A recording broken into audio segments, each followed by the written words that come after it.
Element n যেন x square greater than 9 এবং x cube less than 130। তো এই ধরনের অঙ্ক সমাধান করার ক্ষেত্রে প্রথমেই তুমি যে বিষয়টা খেয়াল করবা, দেখবা এই জায়গাটা কি দেওয়া আছে, দেখো এক্স এলিমেন্ট n লেখা আছে, ঠিক আছে? তো এই জায়গাটায় সাধারণত এক্স এলিমেন্ট n থাকে অথবা এক্স এলিমেন্ট z থাকে। তার মানে হচ্ছে তোমার n এবং z সম্পর্কে একটা স্বচ্ছ ধারণা থাকতে হবে। তো n মানে কি? n হচ্ছে স্বাভাবিক সংখ্যার সেট। তো স্বাভাবিক সংখ্যার সেটের মধ্যে কারা থাকে? 1 থাকে, 2 থাকে, 3 থাকে, 4 থাকে, ডট ডট ডট 1 2 3 4 5 6 7 8 9 10 চলতেই থাকবে, এটার কোনো শেষ নাই। আর পূর্ণ সংখ্যার সেটের মধ্যে কি থাকে? একটা জিরো থাকবে। জিরোর ডান দিকটায় থাকবে ধনাত্মক সংখ্যাগুলো 1 2 3 4 ডট ডট ডট, এটা চলতেই থাকবে, এটা শেষ নাই। আর এই দিকটায় থাকবে -1 -2 -3 -4 -5 চলতেই থাকবে, ঠিক আছে? তো এই দুইটা সেট সম্পর্কে তোমার যদি একটা স্বচ্ছ ধারণা থাকে তাহলে তুমি এই ধরনের অঙ্কগুলো সমাধান করতে পারবা। ওকে, এরপরে দেখো এর বাইরেও কিউ কিউ হচ্ছে মূলদ সংখ্যার সেট, আর আর হচ্ছে বাস্তব সংখ্যার সেট। বাস্তব সংখ্যার সেট এগুলো সাধারণত লাগে না, এগুলা এইখানে এই টাইপের অঙ্কগুলাই লাগবে না। তো এন জেড কিউ আর এখানে যে চারটা সেট আছে সংখ্যার সেট, এই প্রত্যেকটা সেটই হচ্ছে অসীম সেট। তো মূলদ সংখ্যার সেট কিউ আর বাস্তব সংখ্যার সেট আর, এটা আপাতত দরকার নাই। আমাদের এন এবং জেড সম্পর্কে ধারণা থাকলেই হবে। এন দেখলেই মাথায় আসতে হবে যে এন মানে হচ্ছে 1 2 3 4, আর জেড মানে হচ্ছে একটা জিরো থাকবে, জিরোর ডান দিকে থাকবে ধনাত্মক সংখ্যাগুলা আর বাম দিকে থাকবে ঋণাত্মক সংখ্যাগুলা, ঠিক আছে? ওকে, তাহলে আমি এখন এই অঙ্কটা একটু শুরু করি। এটুক মুছে দিলাম। ওকে, তো এই ধরনের অঙ্ক কিভাবে সলভ করতে হয়? প্রথমে লেখো যে এখানে এখানে n ইকুয়াল টু 1 2 3 4, তারপর হচ্ছে dot dot dot dot dot. Okay, এরপরে লেখো যেহেতু যেহেতু x এলিমেন্ট n, সেহেতু x ইকুয়াল টু কি হবে? x এলিমেন্ট n হচ্ছে n এর উপাদানগুলোই হবে x এর উপাদান। তাহলে লেখো যে x মানে হচ্ছে 1 2 3 4 5 6 7 8 9 10 ডট ডট ডট। এখন দেখো এখানে প্রথমে বলছে x এলিমেন্ট n, ঠিক আছে? তাহলে আমি x এর মানগুলো n থেকেই নিলাম। পরে কি? তো এমন x এর মানগুলো নেওয়া যাবে যেই মানগুলোকে স্কোয়ার করলে 9 এর থেকে বড় হবে আর কিউব করলে 130 এর থেকে ছোট হবে। মাঝখানে এবং আছে, এবং থাকলে দুইটা শর্তই মানতে হয়। দুইটা শর্তই যারা মানবে তাদেরকেই আবার x থেকে আমি এই সেটের মধ্যে নিতে পারবো।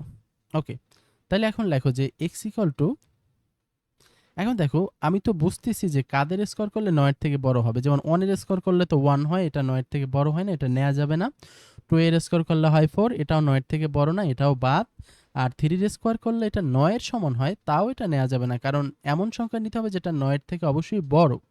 তার মানে এখানে 4 নেওয়া যেতে পারে। হ্যাঁ, তো আমরা কি করব? একটু আগে থেকে শুরু করব। 4 থেকে সংখ্যাগুলো নেওয়া যাচ্ছে, তো আমরা কি করব? 4 এর আগে কি আছে? 3 আছে, একটু আগে থেকে শুরু করব। এভাবে করলে সবথেকে ভালো হয়।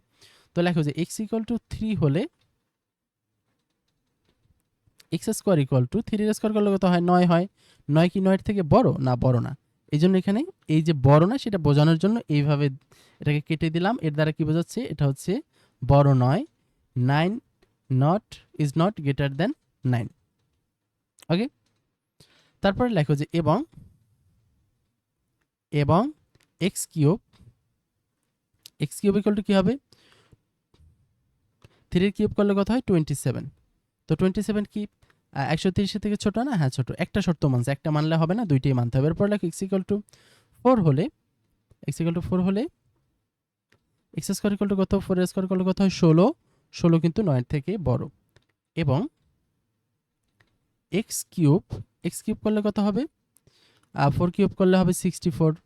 এটা কিন্তু 130 এর থেকে ছোট আছে। তারপর লেখো যে x ইকুয়াল টু 5 হলে 5 হলে এক্স স্কোয়ার কত? এক্স স্কোয়ার হচ্ছে 25।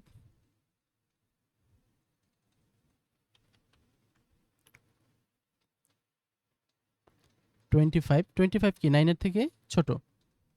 ওহো, ওয়েট, 25 কি 9 এর থেকে বড় আছে এবং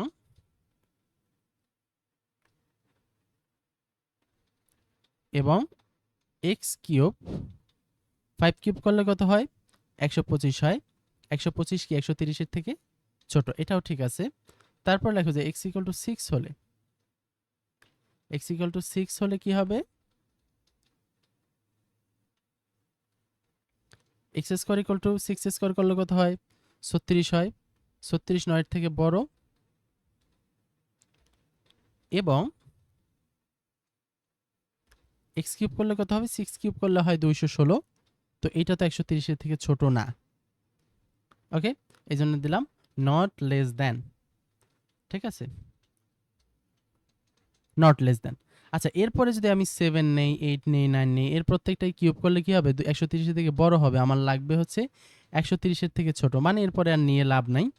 তো লেখো, তাইলে আমাদের দুইটা শর্ত মানছে এমন উপাদানগুলো আমি এখানে নিতে পারবো। যারা যারা দুইটা শর্ত মানছে তাদেরকেই তুমি এখানে নিতে পারবে। যারা দুইটা শর্ত মানে নাই তাদেরকে কিন্তু নেওয়া যাবে না। রাইট? তো দেখো, এখানে হচ্ছে প্রথম যে উপাদানটা, সে হচ্ছে একটা শর্ত মানছে। দেখো, এই শর্তটা মানছে, এই আগের শর্তটা কিন্তু মানে নাই, তার মানে এই 3 কে কিন্তু নেওয়া যাবে না। তারপরে দেখো 4 প্রথম শর্তটাও মানছে, দ্বিতীয় শর্তটাও মানছে, তার মানে 4 কে নেওয়া যাবে। তারপর 5 দেখো, 5 কি প্রথম শর্তটা মানছে, দ্বিতীয় শর্তটাও মানছে, তার মানে 5 কেও নেওয়া যাবে। এরপরে 6 প্রথম শর্তটা মানছে কিন্তু দ্বিতীয় শর্তটা মানে নাই, তার মানে 6 কে নেওয়া যাবে না। তাহলে কোন কোন উপাদানগুলোকে নেওয়া যাচ্ছে? লেখো যে নির্ণেয় সেট, আমাদেরকে যেই সেটটা বের করতে বলছে সেই সেটটা কি? সেই সেটটা হচ্ছে 4 এবং 5। এই দুইটা উপাদানই হচ্ছে আমাদের দুইটা শর্ত মানছে। তাহলে প্রথমে কি ছিল? প্রথমে আমাদের কথা ছিল যে আমাদের অবশ্যই এক্স এলিমেন্ট n হতে হবে, এই জন্য আমরা এক্স এর মানগুলো n থেকে নিয়েছিলাম। তারপরে বলছিল যে ঠিক আছে, n থেকে x নেওয়ার পরে এমন x গুলো নিতে হবে, সিলেক্ট করতে হবে যেই x গুলার স্কোয়ার করলে 9 এর থেকে বড় আর কিউব করলে 130 এর থেকে ছোট। এরপরে আমরা আবার খুঁজলাম যে কোন সংখ্যাগুলোর স্কোয়ার করলে 9 এর থেকে বড় হয় আর কিউব করলে 130 এর থেকে ছোট হয়। এরপর আমরা দেখলাম যে 4 আর 5 এই ক্ষেত্রে ঠিক আছে, 4 এর স্কোয়ার করলে 9 এর থেকে বড় হচ্ছে, 130 এর থেকে ছোট হচ্ছে কিউব করলে, আর 5 এর স্কোয়ার করলে 9 এর থেকে বড় হচ্ছে, কিউব করলে 130 এর থেকে ছোট হচ্ছে। তো এইটা নিলাম। এখন দেখো, যারা স্কোয়ার সংক্রান্ত বিষয়গুলো বোঝো নাই যে কিভাবে স্কোয়ার করলাম, স্কোয়ার মানে কি? এক্স স্কোয়ার মানে হচ্ছে x into x, x square মানে হচ্ছে এক্স ইন্টু এক্স। এখন যদি আমি লিখি 5 স্কোয়ার, 5 স্কোয়ারের মানে হচ্ছে 5 ইন্টু 5, তার মানে 5 ইন্টু 5 করলে কত হয়? 25 হয়। এরপরে হচ্ছে যদি আমি বলি 5 কিউব, 5 কিউব মানে কি? তিনটা 5 গুণাকার আছে, 5 ইন্টু 5 ইন্টু 5, তো তিনটা 5 গুণ করলে কি হয়? 5 আর 5 গুণ করলে হয় 25, 5 25 হচ্ছে 125। ঠিক আছে, তো কোন একটা সংখ্যার উপরে স্কোয়ার থাকুক, কিউব থাকুক, তারপরে এর পাওয়ার 4 থাকুক, যাই থাকুক না কেন, যা থাকবে, পাওয়ার যত থাকবে ততবার ওই সংখ্যাটাকে গুণ করতে হবে।